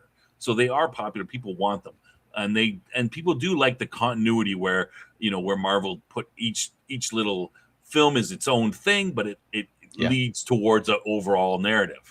But you have to do it right. You can't just slam them all in there. And I would, your point, Dean, is that there are a lot of characters that were thrown into the Spider-Man movie. But, I mean, I'm like, Tombstone and this guy and that guy and all these different guys. But I think your point is correct. Like, they were just sort of seen as this is 4 years Spider-Man is going through. Yeah. He happened to defeat this guy and this guy and this guy. So that's different than trying to put, doing the end game where they have this giant. Yeah, it was a montage. The people you needed. The way it's done. Yeah, the people you needed to focus on were in the movie with enough limelight on them so that you could get attached to them, you could associate with them, you could understand their role in the movie, rather than just being flung from one person to another. To be honest, I would have gotten rid of Sorry, Dean. I would have gotten rid of a couple characters. 2 specific characters in this movie and cut their time down to nothing if it was I was doing it. But sorry, it's why Guardians worked so well, because you had 5 at the main people. Or was it 4? 5 at the main, and you had one big bad guy with Nova. and then a couple of support. But it wasn't much bigger than that. And that you could associate with, you could identify immediately with a very charismatic Star-Lord. And Chris Pratt carried that movie, really did, but he had a great cast around him who were all performing well, and they all had a role to play in the film. They all shone individually, and that carries the movie. Yes, that is my thing. Each character needs to bring something specific to the group. This is like, I use this example when I'm talking about this. To me, Sherlock Holmes and Watson are one person. If you look at it, Sherlock is the brains, Watson is the heart. Sherlock can tell what you had for breakfast that morning just by looking at your tie. Watson could tell if you liked it or not. So they complement each other. We don't get that anymore. A lot of times we get things where one character is super at everything they do, and we get one that's the blithering idiot. And I don't like, DC used to do this. They used to do just exactly that. They took the time to introduce the Justice League cartoon series. It was amazing at this. You had this great ensemble of about 6 or 7 or 8 characters. I don't remember exactly how many, but each episode would focus on maybe 1 or 2 or 3 at a time. They would all have their story. They all had their moments to shine. Then you get to Justice League Unlimited. You have the main core already established, and that allows you to take one character from the main group and add 2 characters from this new roster, and it allowed characters moments to shine. It allowed you to really appreciate who was who, the skills they brought to the league. And then just like they looked at that form. DC just seemed to look at that form and said, oh, we're doing movies now, screw that, we're not going to follow that formula anymore. And we have seen it bite them in the ass over and over again. Well, let me just make 2 points that are in general. First of all, I think, you go back, watch the original Guardians of the Galaxy. That's an excellent ensemble cast. We know we know more about Star-Lord. We get a good piece of all the other characters too. Yeah. It's really great writing and really well done. But I would also mention that I've said this before in the past, the DC animated universe, they put out great movies all the time. And they have, you can go back 20 years and watch some really excellent movies with, single characters, a mix of characters. They do have the ability to write good stories. And I think that's probably their weakest area is their stories are kind of all over the place. But they can do it, and they've done it. I would have just taken those guys and hired them and said, hey, we're going to steal one of your movies that you did, and then we're just going to make that in a live action, like Under the Red Hood or then their next movie is coming out, Dark, part 1. Anything. Yeah, the next movie that's coming out, part 1, is they're doing the Bane story. You could have done. Yeah. Well, I don't remember that one as one of the AU ones, but you could have picked a ton of these excellent movies that people don't really know about and just redone them because the story is great.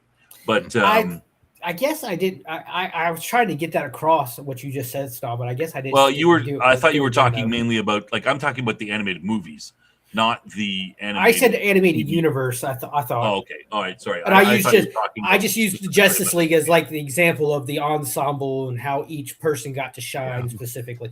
Okay, that was my mistake. No, you're good. But here's another thing that we haven't brought up yet: is another major director is in the top 20 and had a major release this year. Is Spielberg's Disclosure Day? Oh God, yeah. You know what it did? It did terrible. I still have to see it. 239 million worldwide. For it couldn't break movie. even. To break even, it needed to reach 280 to 300. Ouch. I'm How sorry. far has he fallen?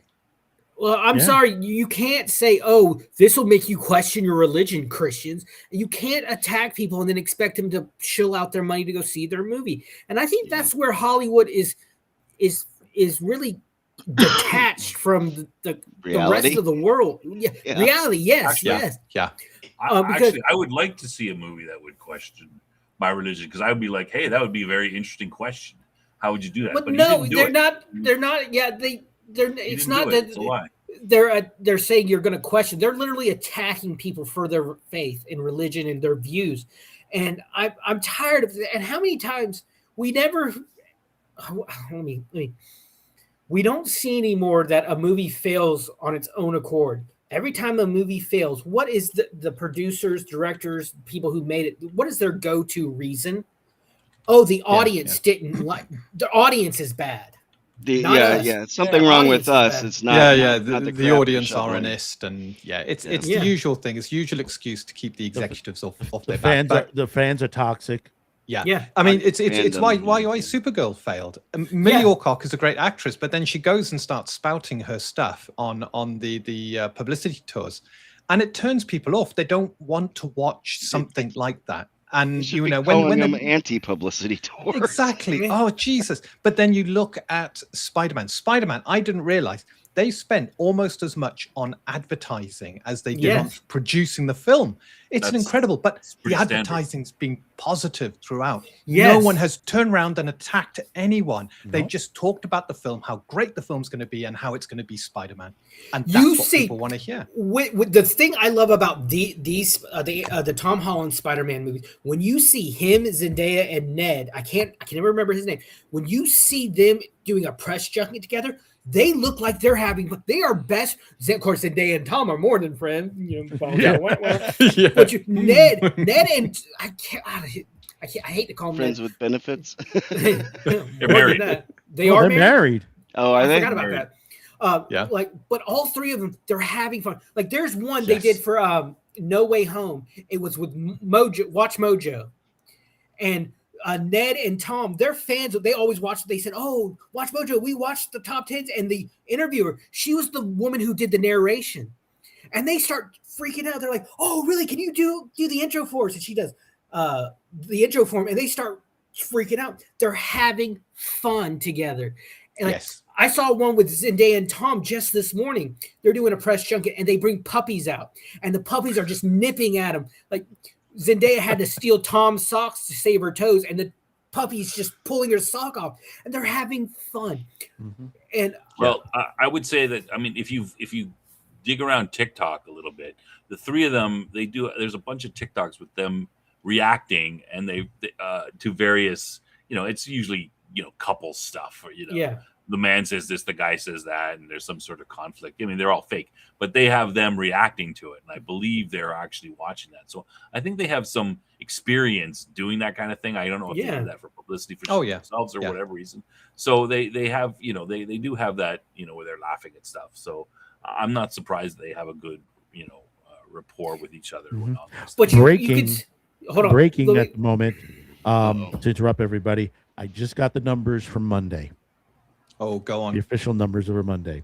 Are we going to get, before you say, how much Spider-Man's done on Monday? Yeah. Well, I think we saw that already. Well, technically, you saw it in the total, but you didn't see how much. In the total. So if you could do mental arithmetics, you can probably get it. But I saw it. It's on there. It's up there. It's on there, is it? Okay. It's Spider-Man Brand New Day, 48 million. Wow. For Monday. That's up there. Odyssey, 9 million. Wow. Yeah. Yeah, and that's a daily change of 47%. 47 for Spider-Man, 45 for the Odyssey. Yeah, 47. That's really low for that should be pretty low for I think Odyssey is beginning to lose steam. I mean, they're still bringing in millions per day, but they've got a good, almost 50 to 100 million. But you look at the total number, $407 million in 4 days. 18 days for Odyssey, 405. Domestic. Domestic, just domestic. But I'm not surprised because I don't think the Odyssey is a very well written movie. And even though I have some problems with the way that Spider-Man is written, it is, infinitely better. It's the, most of them can be hand waved with the suspension of disbelief stuff and minor stuff like, oh, well, I would have preferred not to have this or that. But, it's a better, it's a better story. It's, it's a good, fun action superhero movie, not, a depressing Vietnam vet is got PTSD back in the in the 20 in the year 3000 BC. Like, come on. Yeah. The thing that surprised me is the big names attached to the Odyssey, and it still could not succeed. It's failed successfully, I think is the way to put it. In That's that a good point, it's been a success, but it hasn't brought the studio much money. And Nolan's walked away a huge, payout. Payday, yeah. However, when it goes to streaming, when it goes to Blu-ray, stuff like that, I think the studio will make money. It's still got a way to go before it's out the cinemas. But what is really telling is the fact that IMAX has been freed up to allow. I'm wondering where the cinemas were going. Our IMAX is like at quarter capacity, if smaller. Yeah. No, we want something like Spider-Man. We're not making enough money on this. Let's bring in Spider-Man, see what that does. That didn't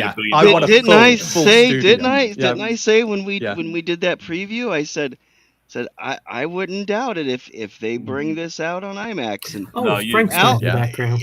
Madman, you said no. The screen IMAX is tied up until the end of the year. But the thing about it is that it still is.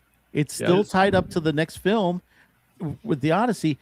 And they said, "Well, we'll put it in IMAX for 6 days." Yeah, you watch this could go longer. You watch it, and they'll extend it. Yeah, they'll probably might. Depends on what it does. I think it's got legs. I think it's. Depends on what it does. But I think that I think that's a bigger egg on the face of the Odyssey, that it's not doing quite as well as they suspected or hoped, and they're like, "Hey, we want to make money. Let's put Spider-Man in there. We made a mistake giving these guys exclusive access for this amount of time. Screw them, Spider-Man." Let me ask y'all this about the Odyssey. Do y'all think the story has been done way too much over the years? It's just a story that even if you haven't read it, everyone pretty much knows the story of the Odyssey. It's one of those cornerstones of Western literature. I think it's might have been done too much at this point. Honestly, with the way English lit has been going on in colleges, if someone did it right recently, I would say, yeah, go ahead and do it. But unfortunately, Nolan didn't do it right. I mean, this was the big thing, was that, when this was announced, Nolan was going to do the Odyssey. We were like, hey, finally, we're going to see, hopefully, and he made the right noises at the beginning. Oh, it's going to be a true adaptation, etc. We're going to finally see a big budget version of the Odyssey done by a big name director, as opposed to, I mean, most of what you're talking about, Outpost, is people are doing little bits and pieces of it, right? Or they're adapting it, like "Oh Brother, Where Art Thou?" Which is an adaptation. No, I've seen full movies and miniseries done. Yeah, but they haven't been done. But they're not done fully. They're not big budget, like they're not big budget studios, but big director. Still, it's the same story. Yeah, but I mean, the Odyssey is. I mean, it's classic. Classic story that. Yeah, that's what I'm saying. Any hero's journey takes from that. So. It's hard to say, well, we've seen it before. Yeah, because it's a foundation of Western literature that much literature is based on. So I don't know that I could, say that. It's like saying, we're going to do the what's it called? The Iliad? Damn it. No, I was going to say from the Bible, the son who returns, right? The prodigal son. The prodigal son. So that is a story archetype. And so to say that, to see a big budget, biblical version of the prodigal son, I wouldn't then go and say, "Oh, it's been done to death," because that's the archetype, right? So it's been done, copied, but it's But see, the problem is that you only have you could be true though, Outpost. It's not. I'm not saying you're wrong. Oh, I mean, the prodigal. No, that was just an opinion and a thought I had. Yeah. See, the thing is with this, you only have the Iliad and the Odyssey. The other, 6 stories are lost. The poems are lost to history. We only have scraps of it. I mean, we know some parts of it and on there, but we don't have the entire story itself. The Iliad and the Odyssey are the only ones that have survived history. Yeah, but I'm saying that. But my point is that there's, I don't know that there's been has anyone ever done the entire story of it? Like, I would expect. If Nolan were to do this correctly, I'd expect a 2-parter at least for the Odyssey. If you merge the 1968 and the 1990s version of the movies miniseries together, that would be about the closest you're going to get. Yeah, and you get the big budget and the effects and everything that you can do now with computer generated graphics. I mean, people have done pieces of it, The Return, but it's never been, I don't think, it's done that way. 68 and the 1990s version are the two best versions out there to boot. Besides The Return, it's just disappointing. Those are two. I mean, the 68 version is Italian, onto there, and the other one, the Asante is made for TV also.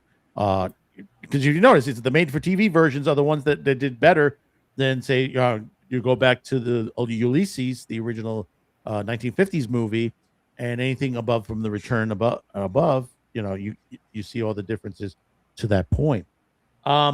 One thing I want to bring up before I think Nolan had a chance to make an epic movie that would have defined this story for a generation, and easy to digest for the people, the new generation of the low attention span that we have. He could have done that, but I think he failed to do it. Yeah, he did. And if he gets an Oscar nomination for this, it literally shows you he's gonna get an officer. He's gonna get one for sure. Mm-hmm. Oh, he is. He's ticked all the boxes. Elliot, he get one. I bet he did all the woke stuff. The race swapping.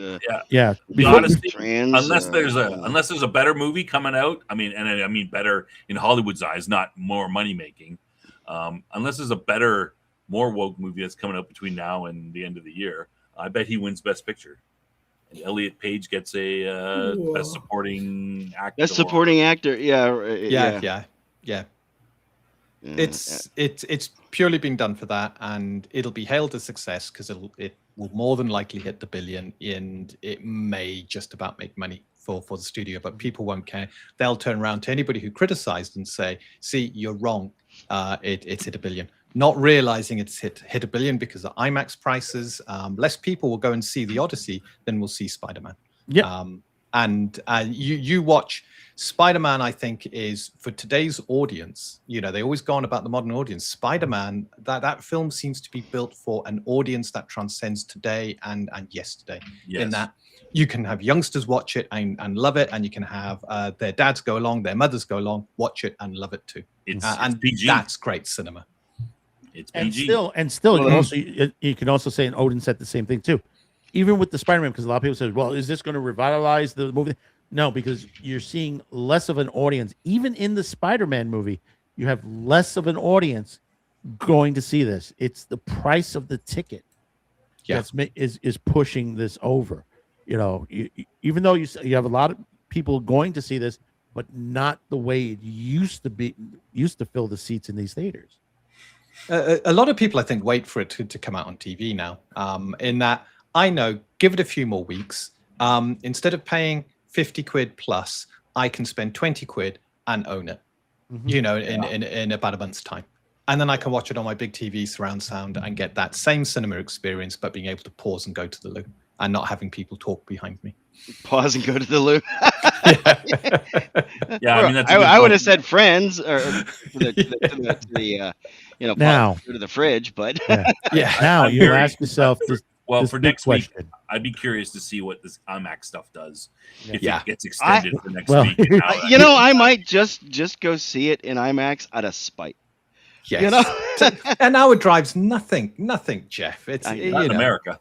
Not in America. No, yeah, I know. It's an hour to get across town for me, almost. Now that is. Now here's the insane thing. This weekend, besides The Odyssey and Spider-Man, there are 10 movies being released this weekend. Wow. 10 new movies. I don't know who this is, but it's the movie. It's called, I guess it's a romance. One Night Only. Eli Roth's Return to Horror is also being released this weekend. It's Ice Cream Man. Is that the horror movie? Yeah, the horror movie. The third installment of the movie Super Troopers is coming out. Now that one might be interesting. That might. Curry in Loaded Weapon, the National Lampoon's Loaded Weapon. Yes, Wilderness Girls. he was like using it as the Wilderness Girls as a front. Yeah, I remember that. Yes, right. Yeah, I'm not going to say I for love what. that scene. When That was a great National Lampoon's movie. Oh yeah. Oh, it's a fantastic movie. So we're at the end. Dean, I think you have an announcement for your show tonight. Vicky's not doing so well, so we've had to postpone it. We were going to go into adventuring and talk about how we're pulling our adventure together and look at past adventures and ask our chat what they like, what they don't like. That's probably going to be next week now, along with my birthday stream. It's my birthday next week, so I'm looking forward to that. This Thursday, we have Port Leviathan. We spoke to the OGGM and did a good interview with him about Port Leviathan. So that's coming out 4 p.m. On Thursday. So that's our Indie Game Spotlight. Although we are slowly beginning to move Indie Game Spotlights to Mondays as a live stream from 8 o'clock. Did Steve make an appearance? Steve? Yeah, is he going to be Steve the cat? Oh no! Steve is OGGM's cat. He had his icon up, so we couldn't see. No, I know. As far as I'm aware, Steve did not make an appearance, which was a shame. We were hopeful. Yes. Okay, let's switch over to Sunday. Well, this Sunday we have. Let me talk about last Sunday. We had Merle Rasmussen on. So if you guys have not checked him out, he was the creative mind behind Top Secret, and also wrote several TSR modules, including a couple of solo modules that I did not know existed. This Sunday, we've got Dave and George from Emperor's Choice coming back on, and we're going to be doing a special giveaway or two. So, are you and Cam going to just finally admit your love for 5e and the Forgotten Realms? What? I always rag on y'all in the chat. Like, yes, they will. Yeah. 5e. I will. 5.5 is shit, in my opinion. Yes. Mm-hmm. And that's Domingo. Hey, I can't speak Spanish. I failed. So, Outpost, what do you got? I will be doing my own Spider-Man brand new day review stream. I think I'm going to actually break out the Lego sets. And I will be doing a Avengers Doomsday trailer review. And I think there's one or two more trailers I'm going to be reviewing. I can't think of the top of my head. And I'm going to be doing a show about my favorite, space operas. Other than Star Wars and Star Trek. So I'm going to be looking at movies. Galactica. You'll have to tune in to see. Oh, because I have BSG on Blu-ray of the first premiere. So it did show in theaters.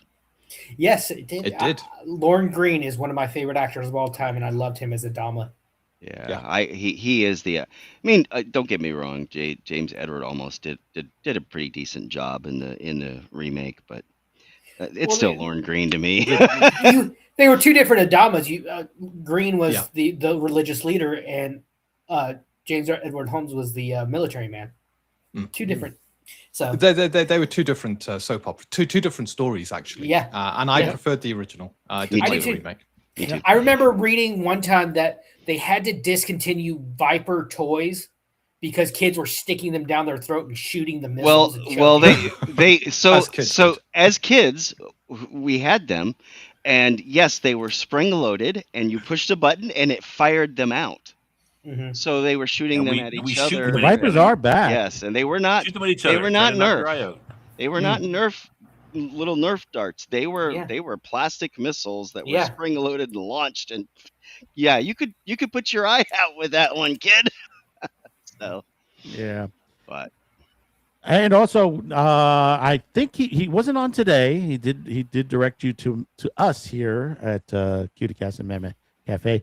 Hopefully he should be back on tomorrow. Is live from the bunker. Jason, Sci-Fi for Me TV. He should be back on tomorrow. Hopefully, on that. And Snob, what do we got? We got Babylon 5 tomorrow. We're doing the Mars one. It's going to be Dr. Franklin and Marcus on Mars. Other stuff too. But yeah, we're looking at that. I haven't watched it yet. I got to watch it tonight. You haven't watched it yet? Then, I have seen it. I have not watched the road trip continues. And then Sunday we have. I have an idea for a show. I just gotta.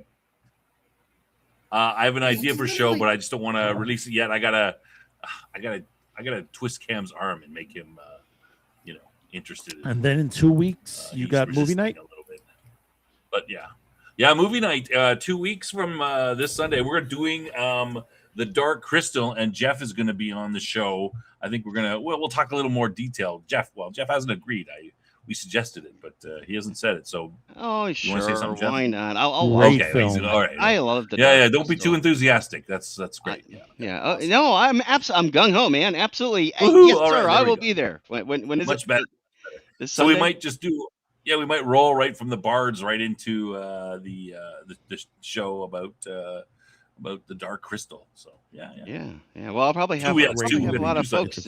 Once it gets out that there's a giveaway, I might get a lot of people, and I'll just say, okay, now everybody, we're gonna go talk to Dark Crystal over at Sci-Fi Snob. And then, of course, QTCast TV, we have here the Madman Cafe. Haven't figured out what for next week yet, but Madman with the Show is a little off the air due to the memorial we were doing for our little member of our family. But do tune in tomorrow and Thursday. We will be doing Madman Cafe special of the day. We'll look back at the revolt at Hall H. And we'll be looking at some of the panels on the Remo Williams new graphic novel. If you didn't catch the entire stream on that, we'll be showing segments of that. For next week, we might be doing this a little bit the same. I haven't decided yet, but do